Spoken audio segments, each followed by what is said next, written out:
Welcome, true believers, to Badwolf Comics. I'm your host, the Badwolf, and today we get to take a look at TMNT The Last Ronin by IDW Comics.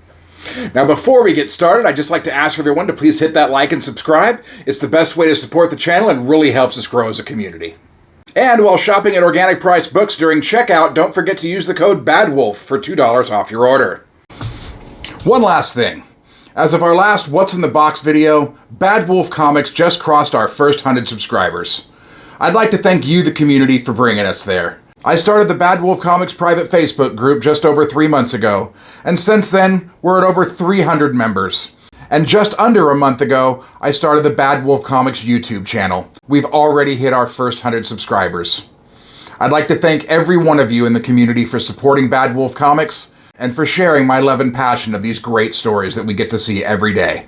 None of this would have been possible without each and every one of you who has signed up to be a member of the Badwolf community, those of you that have liked and subscribed on my videos. I really appreciate every single view, every single like, every single one of you is now a part of the Badwolf Comics family.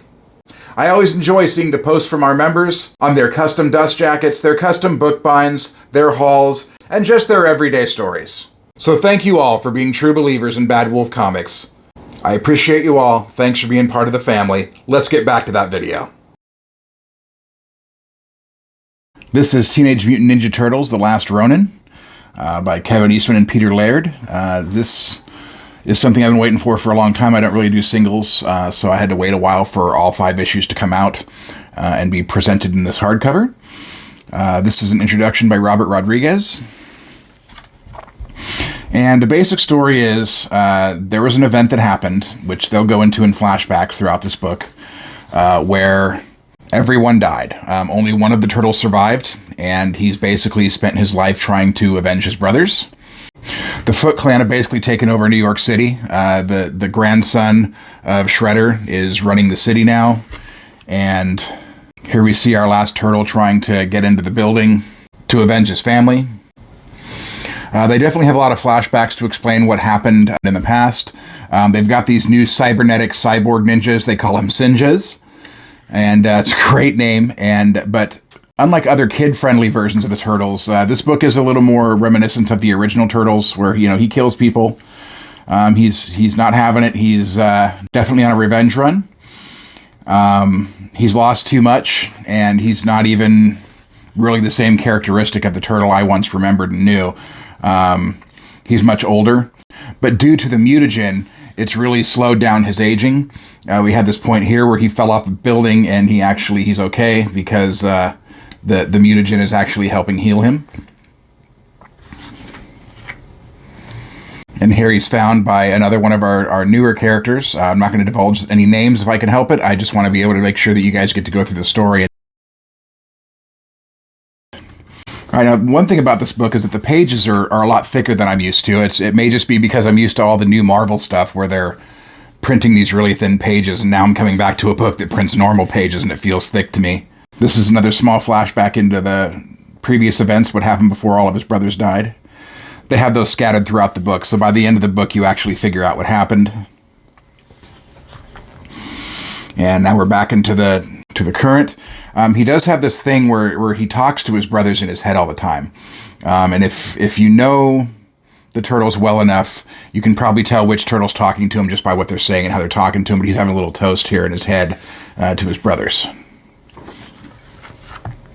But this is definitely a story of revenge. And apparently Eastman and Laird had come up with this idea back in the 80s, back when they first started everything. They had a what would we do to kind of wrap it up. And they had discussed this idea in the past, but never really came to fruition until IDW got to their 100th issue and kind of thought, well, where do we go now?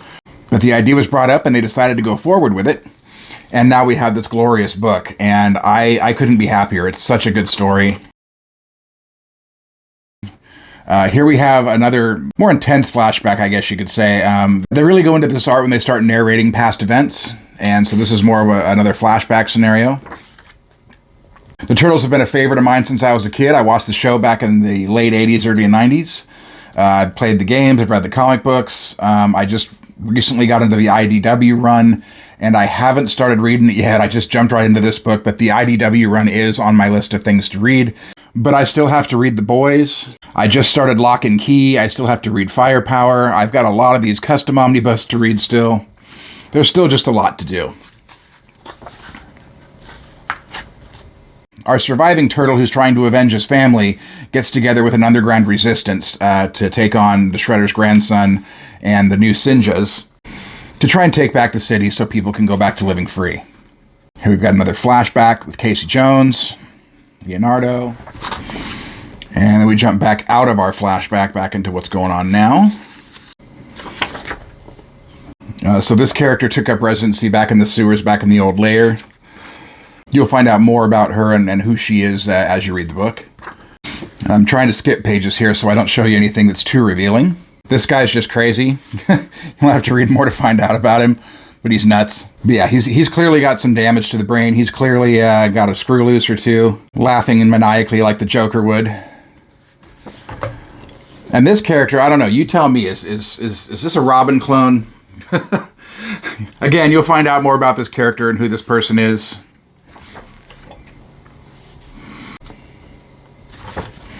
But love the art.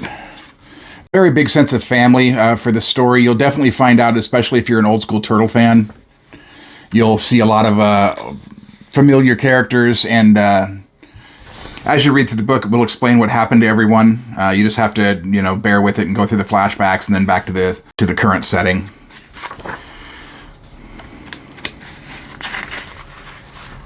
This is really a great battle.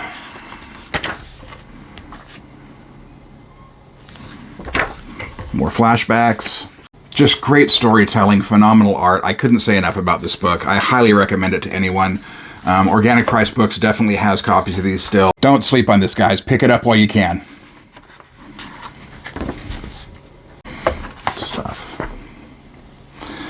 But the more I read this, it's one of the few books that I picked up and just had a hard time putting down because the story was just so good, and every time I put it down, I wanted to pick it up again and find out what was going on. So normally it probably would have taken me an hour or so to get through this book, but I had to work, I had other things I was doing. So I picked it up every spare minute I had until I finished it. It took about the day, but it was definitely worth the read. I really enjoyed this. It was just really well crafted, and the sense of nostalgia as a kid from the 80s watching this.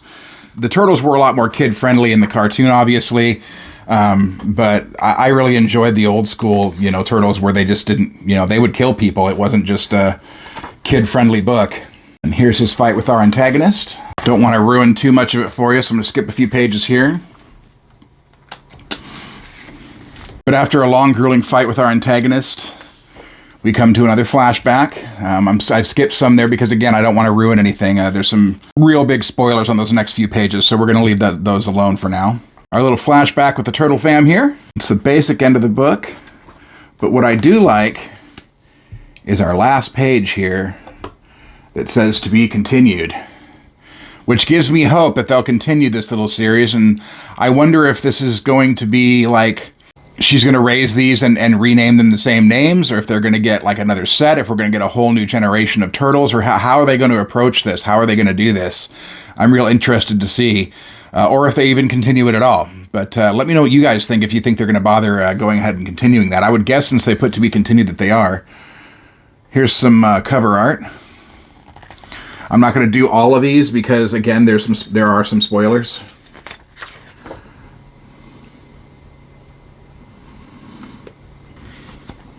It's okay. But just great art, man. I can't complain about that at all. And you guys know me. You've seen my videos before. If I don't like the art, I'll tell you.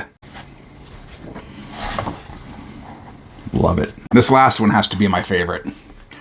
I want to get this blown up on a poster. I would do a canvas of this in a heartbeat if I could find this specific image. It was really good.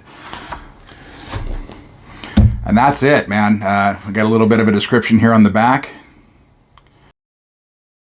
Thanks for watching this review of the Teenage Mutant Ninja Turtles Last Ronin hardcover. This is definitely a book that Bad Wolf Comics can recommend to anyone that's a fan of the Turtles and from any era. Like I said, it was really well written, you saw the art, it was really well drawn. The whole book was really a dream come true for TMNT fans. I really liked how they wrapped the story up. kind of left it open for more if they want to, but they also left it where it can just be left as is. But definitely check this out. You can pick it up at Organic Price Books. Don't forget to use the code BADWOLF for $2 off your order. But stick around, true believers. I've got new surprises in store for you next week with the first custom omnibus review from Bad Wolf Comics. Thanks for watching. We'll see you in the next one.